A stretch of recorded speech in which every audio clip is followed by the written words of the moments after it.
யாரா அவன் கோழி பண்ணக்காரன்? ஏண்டா உன் கோழி அடக்கி வைப்பிய மாட்டியா? என்னண்ணாச்சு?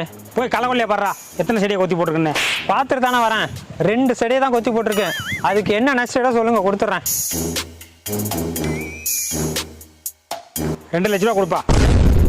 2 செடியை கொத்துறதுக்கு எதுக்குடா 2 லட்சம் ரூபா? 2 செடினா சும்மாவா?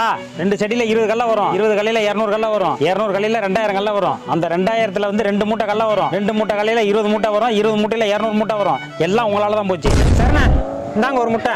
நஷ்டடா வச்சுங்க. இனிமே என் கோழி உங்க கொல்லை பக்கம் வராது. ஏண்டா 2 லட்ச ரூபாய் கேட்டேன், ஒரே ஒரு முட்டையை கொடுக்குற? ஒரு முட்டைனா சும்மாவானே? ஒரு முட்டை ஒரு கோழி ஆகும், ஒரு கோழி 10 கோழி ஆகும், 10 100 ஆகும், 100 1000 ஆகும், 1000 கோழி வந்து 10,000 கோழி ஆகும். 10,000 கோழியை வித்தா 5 லட்ச ரூபா வரும். இப்ப நீங்க தான் எனக்கு 3 லட்ச ரூபா கொடுக்கணும். அப்படி போறா. சரிப்பா, இனிமே கோழி வராம பாத்துக்க.